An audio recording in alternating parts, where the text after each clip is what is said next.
यशोदानंदन ब्रज जन रंजन, यशोदानंदन ब्रज जन रंजन, यमुना तीरा वनचारी, यमुना तीरा वनचारी, जय राधा माधवा कुंज बिहारी, जय राधा माधवा कुंज बिहारी,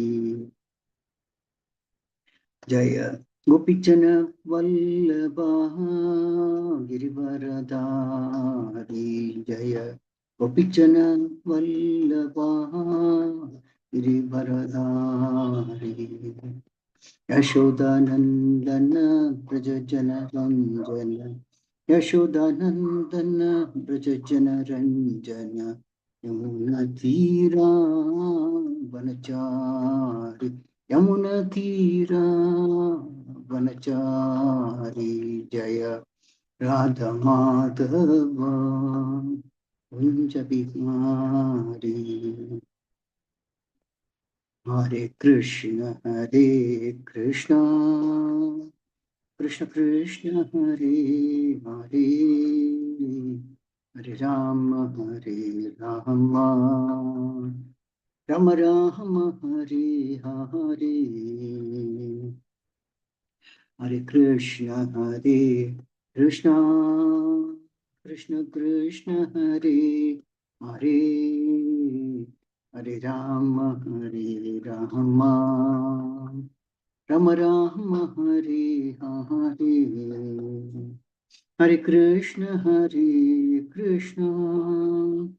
कृष्ण कृष्ण हरे हरे, हरे राम राम राम हरे हरे, हरे कृष्ण कृष्ण कृष्ण हरे हरे, हरे राम राम राम हरे हरे, हरे कृष्ण कृष्ण कृष्ण हरे हरे, हरे राम राम राम हरे हरे, हरे कृष्ण कृष्ण कृष्ण हरे हरे, हरे राम राम राम हरे हरे, हरे कृष्ण कृष्ण कृष्ण हरे हरे, हरे राम राम राम हरे हरे,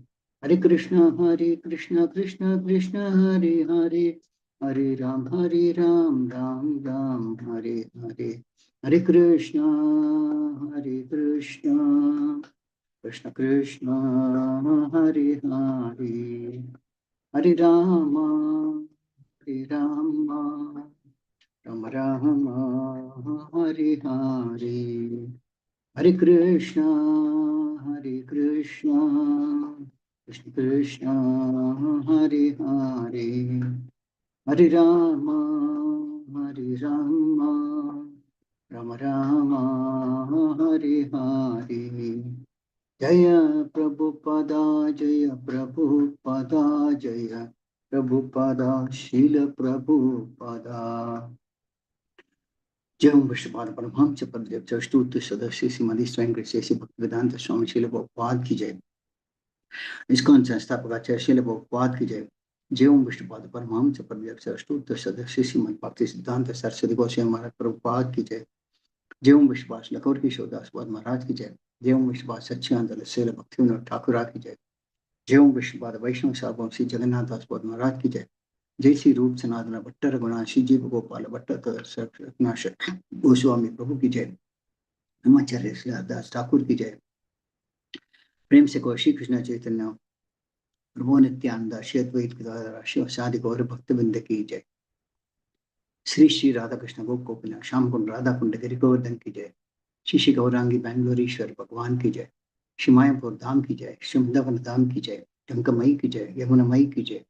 भक्ति देवी की जय, तुलसी देवी की जय, अनंत कोटि वैष्णव की जय, श्री हरिनाम संकीर्तन की जय, ग्रंथराज श्रीमद भागवतम की जय, इस्कॉन लक्ष्मण गुरुवंद की जय, समावेद भक्तिवंद की जय, गौर प्रेमानंदे, all glories to the assembly, all glories to the assembly, It's all glories to their symbol. All glories to Shri Guru and Shri Gauranga, all glories to Srila Prabhupada ki jai. Om Namo Bhagavate Vasudevaya. Om Namo Bhagavate Vasudevaya. Om Namo Bhagavate Vasudevaya. Narayanam Namaskritya Naram Chaiva Narottamam Devim Saraswati Vyasam Tado Jayamudire Ashtaprayeshu Patreshu Nityam Bhagavata Sevaya Bhagavati Uttama Sloke Bhaktir Bhavati Naishtihi. Hare Krishna. Welcome you to the Friday morning Srimad Bhagavatam class. Today we are discussing from Srimad Bhagavatam, Canto 4, Chapter 8, Text 45 and 46. Text 45. Prasada Bimukam Shashvat Prasannavan Vadanekshanam Sunasham Subhruvam Charu Kapolam Surasundaram. The form of the Lord is described herein. The Lord's face is perpetually very beautiful and pleasing in attitude. To the devotees who see him, he appears never to be displeased, and he is always prepared to award benediction to them. His eyes, his nicely decorated eyebrows, his raised nose, and his broad forehead are all very beautiful. He is more beautiful than all the demigods. This verse clearly explains how one has to meditate on the form of the Lord. Impersonal meditation is a bogus invention of modern days. In none of the Vedic literatures is impersonal meditation recommended. In Bhagavad Gita, when meditation is recommended, the word mat paraha, which means pertaining to me, is used. Any Vishnu form pertains to Lord Krishna because Lord Krishna is the original Vishnu form. Sometimes someone tries to meditate upon the impersonal Brahman, which is described in Bhagavad Gita as abhyakta, meaning unmanifested or impersonal. But it is remarked by the Lord himself that those who are attached to the impersonal feature of the Lord suffer a very troublesome task because no one can concentrate on the impersonal feature. One has to concentrate on the form of the Lord, which is described here in connection with Dhruva Maharaj's meditation. As will be apparent from later description, Dhruva Maharaj perfected this kind of meditation and his yoga was successful. Text 46. Tarunam Ramaniyangam Arunoshte Shanadharam Pranatashrenam Nimnam Sharanyam Karunashrabam Karunarnavam. Translation Srila Prabhupada ki jai. Narad Muni continued, the Lord's form is always youthful. Every limb and every part of his body is properly formed, free from defect. His eyes and lips are pinkish like the rising sun. He is always prepared to give shelter to the surrendered soul, and anyone so fortunate as to look upon him feels all satisfaction. The Lord is always worthy to be the master of the surrendered soul, for he is an ocean of mercy. Everyone has to surrender to someone superior. That is always the nature of our living condition. At the present moment, we are trying to surrender to someone, either to society or to our nation, family, state, or government. The surrendering process already exists, but it is never perfect because the person or institution unto whom we surrender is imperfect, and a surrender having so many ulterior motives is also imperfect. As such, in the material world, no one is worthy to accept anyone's surrender, nor does anyone fully surrender to anyone else unless obliged to do so. But here the surrendering process is voluntary and the Lord is worthy to accept the surrender. This surrender by the living entity occurs automatically as soon as he sees the beautiful, youthful nature of the Lord. The description given by Narad Muni is not imaginary. The form of the Lord is understood by the Parampara system. Mayavada philosophers say that we have to imagine the form of the Lord, but here Narad Muni does not say that. Rather, he gives the description of the Lord from authoritative sources. He is himself an authority and is able to go to Vaikuntha Loka and see the Lord personally. Therefore, his description of the bodily features of the Lord is not imagination. Sometimes we give instructions to our students about the bodily features of the Lord and they paint him. Their paintings are not imaginary. The description is given through disciplic succession, just like that given by Narad Muni, who sees the Lord and describes his bodily features. Therefore, such description should be accepted, and if they are painted, that is not imaginative painting. Hare Krishna. Om Ajnanatimirandasya Jnananjana Shalakaya Chakshurmilitam Tasmai Shri Gurave Namaha. Shri Chaitanya Manobhishtam Stapitam Ena Bhutale Swayam Rupagadamahyam Dadati Swapadadikam Vandeham Sri Guru Shivada Padakamalam Shri Gurun Vaishnavamscha Shri Rupam Sagrajatam Sagana Raghunathanvidam Tamsijivam Satvaitam Savadutam Parjana Saitam Krishna Chaitanya Devam Shri Radha Krishna Padam Sagana Lalita Shri Vishakanvitamscha हे कृष्णा करुणा सिंधु दीनबंधो जगतपते गोपेश गोपिका कांता राधा कांत नमोस्तुते तप्तकांचन गौरांगी राधे वृंदावनेश्वरी वृषभानुस्ते देवी प्रणमामि हरिप्रिय वाञ्छाकल्पतरुभ्यश्च कृपासिन्धुभ्येव च पतितानां पावनेभ्यो वैष्णवेभ्यो नमो नमः।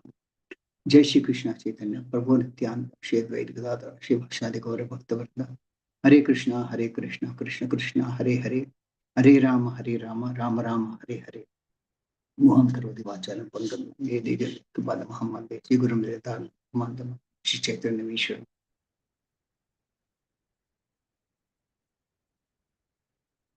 Hare Krishna. So we see here in these two verses, Narad Muni is describing the form of the Lord. He's describing first the various limbs of the Lord. For example, the first part, Sloka 45 says, the Lord's face is perpetually very beautiful and pleasing in attitude. To the devotees who see him, he never appears to be displeased, and he is always prepared to award benedictions to them. His eyes, his nicely decorated eyebrows, his raised nose, and his broad forehead are all very beautiful. He is more beautiful than all the demigods. So, Narad Muni is describing the beauty of the various limbs of the Lord. So, the Lord is the most beautiful in the entire material or spiritual manifestation. There is no comparison to his beauty, either in the material or in the spiritual world. It is beyond our imagination. Normally, in this earthly planet, we have every year Miss India or a Miss Universe and so forth, every year going on, whom they consider to be the most beautiful woman in the country or in the universe.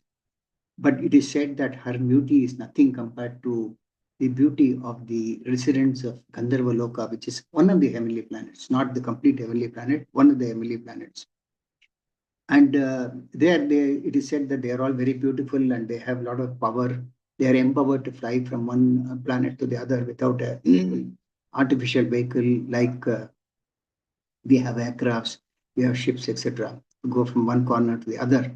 But they can fly on their own from one planet to the other. So this is how the residents in heavenly planets are. And as we go up further and further higher, the beauty, their empowerment is much more in each of the heavenly planets. It is said that the women in Swargaloka, and they are much more beautiful than the women in Gandharvaloka. And the women in Sargaloka, their beauty is nothing compared to the women in Vaikuntha Loka, where women are much more beautiful. And even among the Vaikuntha planets, it is said that women in Goloka are far more beautiful compared to the women in Vaikuntha planets.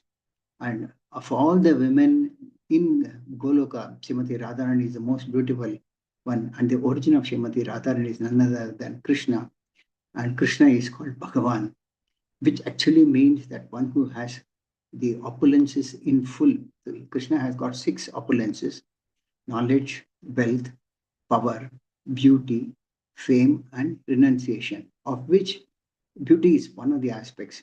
In fact, Krishna itself means that one who is attractive. And in this first purport, there is mention about the Lord is always pleased to see his devotees, and the devotees are also always pleased to see the Lord. And when the devotees see the Lord becomes pleased, and he is always prepared to give benedictions to his devotees. In fact, one of the names of the Lord is Varadaraj or Varada Ishvara, because he is the master of the giver of all benedictions. And I know many of you might have heard a temple in Kanchipuram where the principal deity is called as Varadaraj. So the Lord is one who gives benedictions to his devotees. There is a similar quote in the 3rd canto of Srimad Bhagavatam, where Kardamuni actually, he also performed tapasya for many thousands of years. and he was successful in his process of meditation on the form of the Lord. So when he saw the Lord, he offered many wonderful prayers. And one of them, he says that I continuously offer my respectful obeisances unto your lotus feet, of which it is worthy to take shelter, because you shower all benedictions on the insignificant. So Kardamuni is in fact surrendering himself to the Lord's lotus, which is the only shelter. There is no other shelter that anyone can have anywhere. The Lord's lotus feet are the only shelter, because he says that the Lord gives benedictions to the insignificant living entities, and also to give all living entities detachment from fruitive activities by realizing you. He says you have expanded these material worlds by your own energy. So the Lord has expanded into through his external energy these material worlds. And in this verse 45, it clearly mentions as to how one should meditate on the personal form of the Lord uh, uh, by meditating on the various limbs of the Lord. In fact, second canto of Srimad Bhagavatam mentions as to how one should start meditating first from the lotus feet of the Lord, and then to the calves and thighs, and then so forth, and gradually proceed upward to the chest and to the neck, and then to the lotus face, and so forth, and then the forehead. This is how it is described that one should start meditating on the form of the Lord. One can see the Lord in the temple in the form of the Archa Vigraha, which is not different from the Lord himself, because the Lord has got a form which is spiritual in nature, composed of Sat, Chit, and Ananda, that is eternity, bliss, and knowledge. It is difficult for those who are materially contaminated to imagine that type of a form. That is why it is said that uh, until one becomes free from the material contamination, one should continue to read the first and second cantos of Srimad Bhagavatam until they become pure in from their conditioning. It's not that others, they should not read the other cantos, but then reading the first canto and second canto multiple times frees one from the condition of material existence. So once in this verse 45, it's mentioned that one has to meditate on the form of the Lord, of the various limbs of the Lord. There is a very nice quote in the third canto of Srimad Bhagavatam, where Uddhava, when he meets Vidura, he tells Vidura, all the demigods from the upper, lower, and middle universal planetary systems assembled at the altar of Rajasuya sacrifice performed by Maharaja Yudhishthira. That means all the denizens of heavenly planets, lower planets, and middle planets, they all assembled when Maharaja Yudhishthira performed the Rajasuya sacrifice. Then he says, after seeing the beautiful bodily features of Lord Krishna, they all contemplated that he was the ultimate dexterous creation of Brahma, the creator of human beings. That means they all came to one conclusion, that the most beautiful personality in that at the time of that sacrifice was none other than Lord Krishna, which means that actually there is no one whose beauty can be comparable to that of the bodily features of the Lord himself. So the most beautiful uh, object in this material world may be compared maximum to a blue lotus flower or the full moon in the sky. But even the lotus flower and the moon were defeated by the beauty of the bodily features of Lord Krishna. And this is what all the demigods are certifying.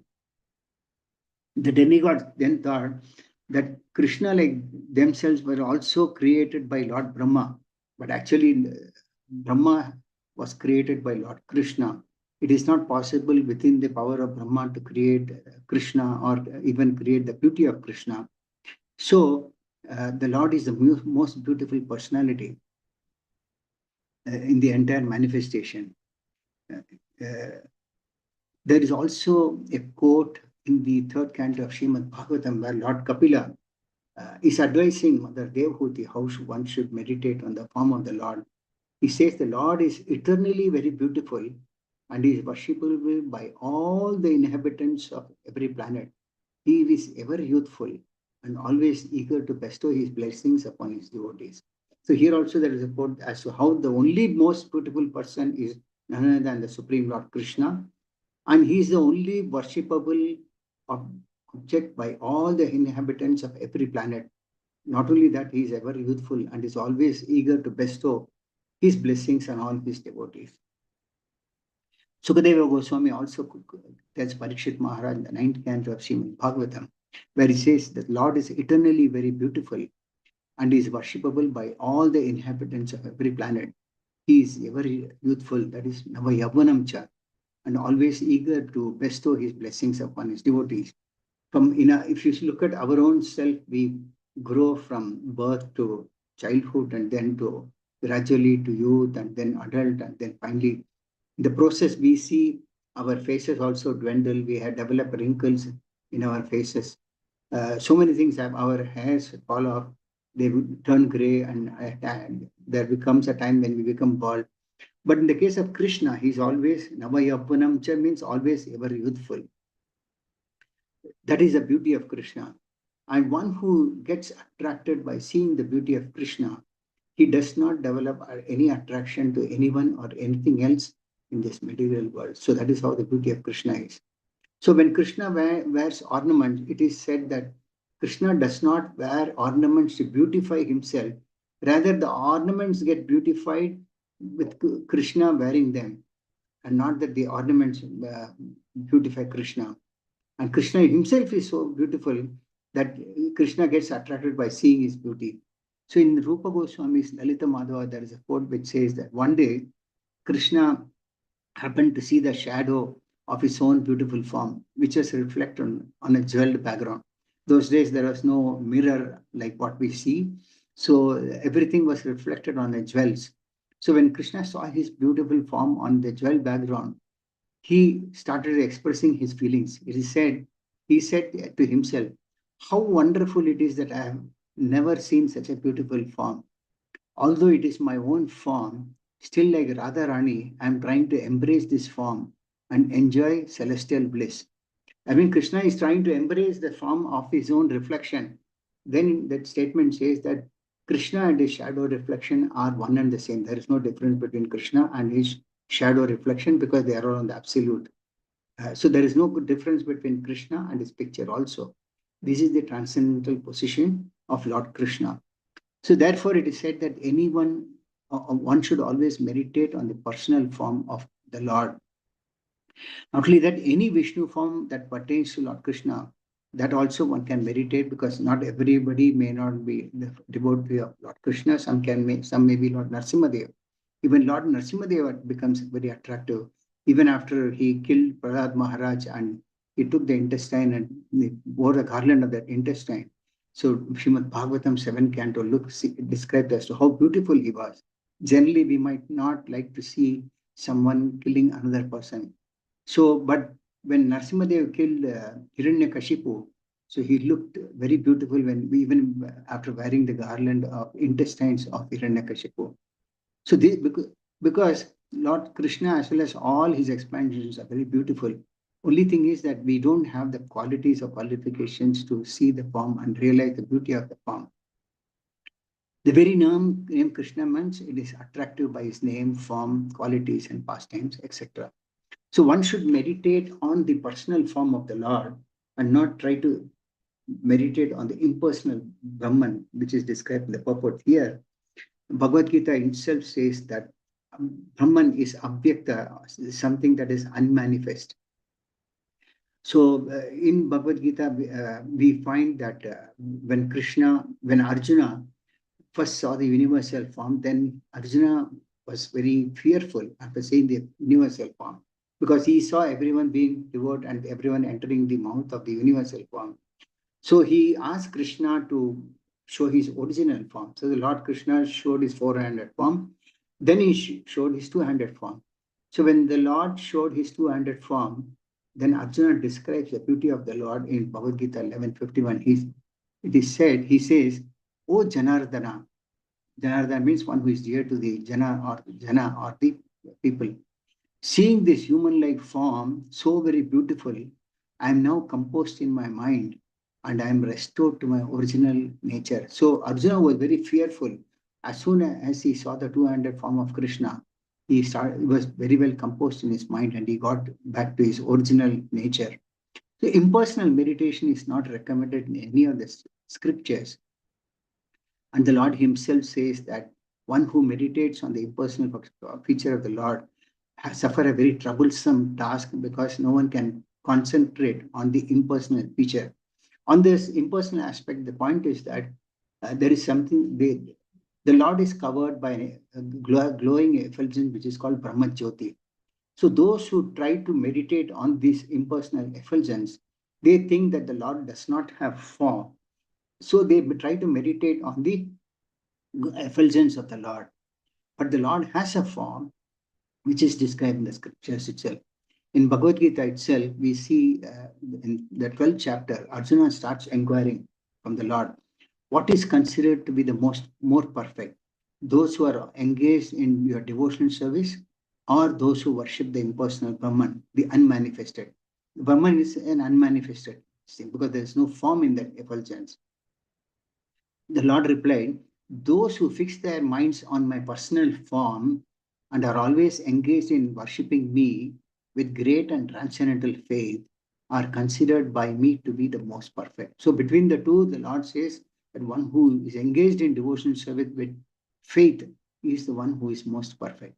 And then the Lord says, but for those who are unattached, who are attached to the unmanifested, impersonal feature of the Supreme, advancement is very, very troublesome. That means those who try to progress on the path of impersonalism, for them advancement in spiritual path is very, very troublesome.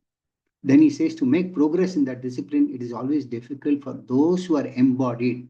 That means those who have got this material body cannot meditate on anything that is impersonal. Then he says, but those who worship me, giving up all their activities unto me, and being devoted to me without deviation, engaged in devotion service, and always meditating upon me, having fixed their minds upon me, O son of Tirtha, for them I am the swift deliverer from the ocean of birth and death. That means the Lord here is emphasizing the fact that one should give up all other activities and being focus or meditate on the personal form of the Lord and be engaged in devotion service, serving the Lord. So when we serve the Lord in the Archa Vigraha in the temple, it is as good as serving the Lord himself directly. So one has to concentrate on the form of the Lord, which is described in connection with, for example, here Dhruva Maharaj saw the Lord himself. Narad Muni also saw the Lord. So these are all authorities who have seen the Lord and they have described the form of the Lord. One cannot speculate and try to meditate on the impersonal aspect. So impersonal meditation, meditating on the impersonal form of the Lord is not recommended in any of the scriptures. Then we go to text number 46. Here, Narad Muni again describing the Lord's form as always youthful. Every limb and part of his body is properly formed, free from defect. His eyes and lips are pinkish like the rising sun. He is always prepared to give shelter to the surrendered soul. And anyone so fortunate as to look upon him feels all satisfied. So the Lord is the only shelter, and one who takes shelter of the Lord feels satisfied.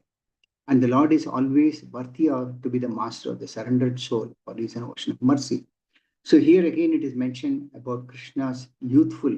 Krishna is always youthful. He does not become aged like we age. And the quote is there in Brahma Samhita in verse 33, where Lord Brahma says, Advaitam Achyudam Anadim Ananda Rupam Adyam Purana Purusham Nava Yavvanam Cha Vedeshu Durlama Madurlama Bhatma Bhaktau Govindamadi Purusham Tamaham Bhajami.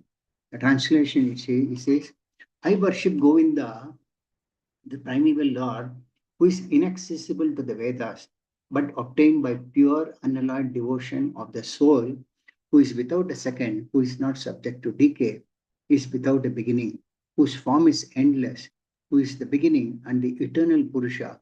Yet he is the person possessing the beauty of a blooming youth. So here Brahmaji prays that it is not possible to access the Lord through study of Vedas, etc. But the Lord can be accessed only through unalloyed devotion of the soul. Also, the Lord is not subject to decay like living entities like us. We decay at some point of time, and we also have an end. Then further he says, Brahma says that Lord is without a beginning. The Lord does not have a beginning. The Lord does not have an end. Then he says, whose form is endless. The Lord has got many forms. Advaitam, Achyutam, Anandim, Anantarupam. The Lord has got many forms. Rama, Krishna, Narsimha, Varaha. Like that, unlimited forms are there. So the Lord is an eternal Purusha. Eternal Purusha means he is the supreme enjoyer. But in spite of all these things, in the material world, it is mentioned in the scriptures as to how the more one tries to enjoy sense gratification, his lifespan reduces, which we see in these days also. In the yesteryears, people used to live 80, 90, 100 and all. These days, people collapse even in 30, 40, 50s. What to talk about 30, 40s, even at 20s, mid-20s, they collapse. And this mainly it is said that the more one tries to enjoy sense gratification, the lifespan reduces. So Krishna, he's a supreme enjoyer. Everything belongs to him, everything, he's the proprietor of everything, and everything is meant to be given for his pleasure only. But in spite of all these things, it is said that he is always Navayavvanam cha. That means he's a person possessing a beauty of a blooming youth. So Lord is so beautiful as a youth himself, and he never becomes old. And his beauty is blooming all the time. In another prayer, Brahma says, Venum Pananda Maravinda Dalaya Daksham, Bharhavatam Samasitam Buddha Sundarangam, Kantarpa Kodi Kamaniya Vishesha Sobham, Govindamadi Purusham Tamaham Bhajami. Here he says, I worship Govinda, the primal Lord, who is adept in playing on his flute. The Lord is always busy playing his flute. I'll come to this flute part of it a little later. With blooming eyes like lotus petals, with head decked with peacock's feather, with the figure of beauty tinged with the hue of blue clouds, and his unique loveliness charming millions of cupids. What to talk about living entities like that? The Lord beauty attracts even millions of cupids. Cupids are the one who are beautiful themselves, but the Lord attracts even millions of cupids. So the Lord has got a spiritual form of his own, and it's not an imaginary form. So there is a form which is described in the scriptures, and one should take to this form based on the authorities who have seen the Lord in person. And the Lord is always busy playing his flute, particularly in Golaka. The Lord is always in his playing in his flute. That's why one of the qualities of Krishna is always is called Leela Venu Madhuri. That means he's always busy playing his flute, which attracts. Lord is, as it is, name Krishna means attractive. But with his flute playing, the Lord attracts all the residents in Braja and all the cows and calves, etc. And there's mention as to how just as lotus petal produces a pleasant sight, so the two beautiful eyes of Krishna, who causes this manifestation of spiritual vision, display unlimited splendor and beauty of his moon-like face. The Lord has got a moon-like face, which is very, very beautiful. And the next point that is mentioned in this purport, which is very important, is Srila Prabhupada mentioned that everyone has to surrender to someone that is superior to him, oneself. By nature, all the living entities are supposed to, by constitutionally placed to surrender to someone superior. But at the moment, what happens is that we try to surrender to somebody or other, either the country or the society, family or state or government. So the surrender process is already existing in the living entity naturally. But because we are not surrendered to the Supreme Lord, the living entity is surrendered to all other insignificant personalities like the society or a president or a king or whatever it is. Now, Srila Prabhupada mentions that the person to whom we surrender is not perfect, he is imperfect. And the process of surrender also is imperfect because every living entity has got his own individual goals. So someone might say, I'm surrendering to this demigod, but then he also has expectation. That means the person to whom they surrender is also imperfect. And because in this material world, there is no one who is completely perfect. Only the Supreme Lord is the only perfect personality. He is Purna, he is complete and he is perfect. But every other living entity, anybody else in this material world or anywhere else also, they are imperfect. And our surrender also has specific motives. But The only person to whom the surrender has to be done is the Supreme Personality of God, Lord Krishna only, and there is nobody else. And that's when we say surrender. Surrender means we are giving up everything, manasa, vancha, karmana, to that particular person, and that can be only Krishna. So in the material world, Srila Prabhupada mentioned that there is no one who is worth surrendering. So the surrender process to Krishna is something that is voluntary, but the Lord is the only person who is worthy of surrender. And this surrender becomes automatic when one sees the beautiful spiritual nature of the Lord or spiritual beauty of the Lord. And the description of the form of the Lord is given by authorities like Narad Muni. It's not imaginary. We can't imagine a form of the Lord on our own self. But authorities like Narad Muni, who has seen the form personally, Narad Muni himself has seen the form of the Lord, and he travels all over the universe preaching the glories of the Lord, playing his flute, not flute, his veena, which itself was given to him by the Lord himself, which is described in the first canto of Srimad Bhagavatam. And he travels everywhere preaching the glories of the Lord, making everyone devotees. So because they have seen the Lord, they have described the bodily feature of the Lord. So the form of the Lord is not an imagination. It is a described given by authorities. And Narad Muni is himself an authority. These authorities are called Mahajanas. Narad Muni is one of the Mahajanas who can describe the form of the Lord. But Mayavada philosophers, they say that we can imagine the form of the Lord. But Narad Muni does not say so. We cannot imagine a form of the Lord based on our own imagination. These forms have to be established in the scriptures, giving how beautiful the form is. Srila Prabhupada mentions that sometimes they give instructions to students about the bodily features of the Lord, and the students also paint. So these paintings, which are made by the students based on instructions given by authorities, are not imaginary, they are authentic. So the description given by Narad Muni is authentic because it comes through disciplic succession. Of course, anything, whether in terms of knowledge, has to flow through the authorized disciplic succession. So, of course, we are all from a Brahma Madhava Gaudiya Sampradaya, and we cannot speculate on the form of the Lord. We have to go by what is given in the scriptures and understanding based on descriptions given by authorities like Narad Muni.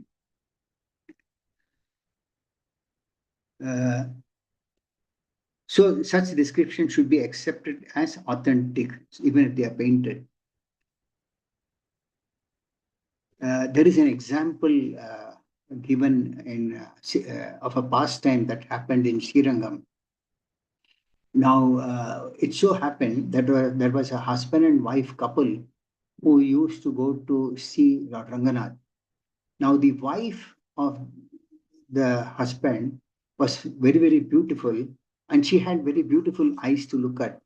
So they both would go to the temple, and the husband would always, though he is coming to the temple to see the Lord, he was not able to perceive the beauty of the Lord. So he would always look at the beauty of his wife, even when he was in the temple. So the disciples of Ramanujacharya at that time, they were all very upset seeing this, and they reported the matter to Ramanujacharya. Ramanujacharya called this husband and wife, and Ramanujacharya asked the husband, why is it that when you come to the temple, you are not seeing the form of the Lord, but rather you are seeing always glaring at your wife? The husband replied, my wife has got such beautiful eyes. I have not seen anything much more beautiful than this in this world. And he said that I don't think I can see anything more beautiful than this in this world. So Ramanujacharya asked the husband, if I show you something more beautiful than the beauty of your wife's eyes, will you see and accept it? He said, why not? I mean, if there is something more beautiful than the beauty of my wife's eyes, I would like to definitely see it. So Ramanujacharya took this person to the deities, and he said, see how beautiful the Lord's eyes are. The Lord was that very beautiful, as Normally, as a practice, the Lord is always decorated very nicely with opulent dress material, dressing, and everything. And then Ramanujacharya had the capacity to reveal the beauty of Ranganath to this husband. Ramanuja said, look at the beauty of the eyes of Ranganath. And at that time, this person who was always admiring the beauty of his wife, he saw the beauty of the Lord and he got carried away. And he said, yes, the Lord's eyes are very, very beautiful. And my wife's eyes are not anywhere comparable to the form of eyes of the Lord. He is much more beautiful than my wife. This way he was defeated. And it is said that both he and his wife, they became very great devotees. The point is that we cannot see the beauty of the Lord unless and until one becomes qualified and one takes association of the pure devotees of the Lord. And this was a typical example of how it is not possible by mundane vision, just seeing the form of the Lord and admiring the beauty. The Lord's beauty is spiritual beauty, which can be admired with spiritual vision, not with a material eyes. But authorities have described this beauty, and so one can take to this through the association of devotees. So sometimes it is said, Srila Prabhupada mentions that paintings made by devotees are not imaginary, provided they are authentic. It is said that during Srila Prabhupada's time, there was a devotee who painted Krishna as a wrestler, and he went and took it and showed it to Srila Prabhupada. Srila Prabhupada did not approve it because immediately he said, Krishna is not a wrestler, he's a cowherd boy. So not that anything becomes, if we go outside, we see so many different paintings, so many carvings, sculptures and all made, but they are not authentic. So that is why it is said that even before one brings a deity, they should try and go through authentic sources, those who know about the deities, about the beauty of the deities, actual form of the deity, etc., and then bring deities for worship. So that's why our acharyas always insist that a deity should be based on what is given in the scriptures. Actual form of the Lord is described only in the scriptures, and one should go by that. Otherwise, it is not authentic. And when it is properly done based on the authority of scriptures, and when it is worshipped very sincerely, then that worship becomes transcendental. The Lord is transcendental. The process of devotional service is also transcendental. The devotee also who performs will also becomes transcendental in nature. Anything related to the Lord is transcendental. So when the deity is authentic, the form is perfect, and the worship is done properly, then everything becomes perfect. So one cannot just imagine any kind of form. They have to be taken based on the description given in the scriptures. Like the way Narad Muni gives. So based on these descriptions, if somebody paints the pictures also, according to this description, then it is not imaginary, it is authentic. So this is what is mentioned in the purport for the 2 verses today. With this, I conclude the class for the day. If anybody has got any questions or any comments, they can ask me on the subject.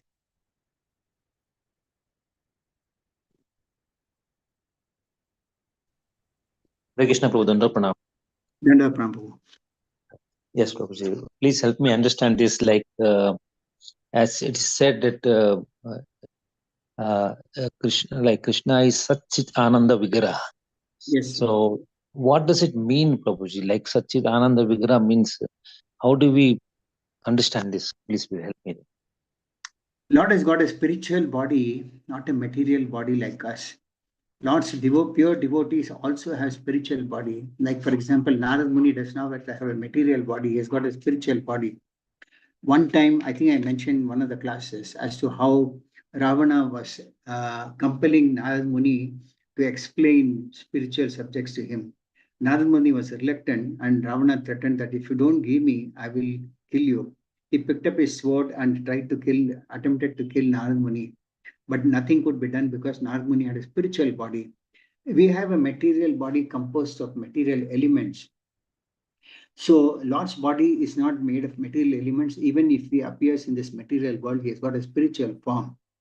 Now, it is not possible for us to understand this spiritual form unless and until we become free from this conditional existence. That is why it is said that as long as we are in the embodied, I quoted one verse from Srimad Bhagavatam, for the embodied, it is difficult to visualize a spiritual form. But at the same time, the Lord has given Archa Vigraha form, which we can contemplate. The Lord's form is Satchidananda. But then it is not possible for us to visualize that form. Therefore, he has given us a form in the form of Archa Vigraha. He says you meditate in this form because the Archa Vigraha is not different from Krishna himself. That is also spiritual in nature. So one can worship the deities and meditate on that form itself, which over a period of time, one will realize that it is Lord is spiritual in nature, and we are also constitutionally spiritual in nature. So that's why it is said that one should engage in worship of the deities and perform devotional service and render devotional service by which one can reach that stage of perfection. But as long as we are in this material body, it is not possible to visualize the spiritual form of the Lord. So it's very difficult. We have to just, as per the Shastras, what is been described, Krishna's like some, we read in Bhagavatam, like wearing the yellow dress and Kastuba jewel, that's all. We have to visualize that way, Prabhuji, isn't it, Prabhuji? Yes, Prabhu. Yes. So the Satchit Ananda Vigraha means is eternal, full of knowledge, full of bliss. Yes. So we are part and parcel. We are also Satchit Ananda, we say, being Yes. Atma. So Yes. when we say we get a spiritual body, so the metal contents won't be there, but we'll be very difficult to understand that what kind of body we will have. Will you help me that? By nature, we are also supposed to be having a spiritual body, but we are conditioned in this material form, material body itself. That is why we are not able to visualize the spiritual form of ours, but the soul is spiritual in nature. It has also got a form like the way Krishna has got a form. Yes, Prabhu. Thank you, Prabhu. Thank you for a wonderful class. Thank you. We are not able to visualize that form. Yeah. So what should be done to visualize, Prabhuji, that can we see Krishna face to face? What can we do? Perform devotional service. Once we start performing devotional service, we realize the presence of the Lord. We are not able to realize his form. But as soon as we become free from the conditional existence, I'm not saying that I have become free. So we are all conditioned in this material body. So we continue to perform devotional service until we become free. We have to hear authentically, take authentic sources, and then believe on it, have faith. And like the Lord says, you worship the Archa Vigraha, which is not different from the Lord. Yes, Prabhu. Thank you, Prabhuji. Hare Krishna. Wonderful. Any other questions? Any other comments?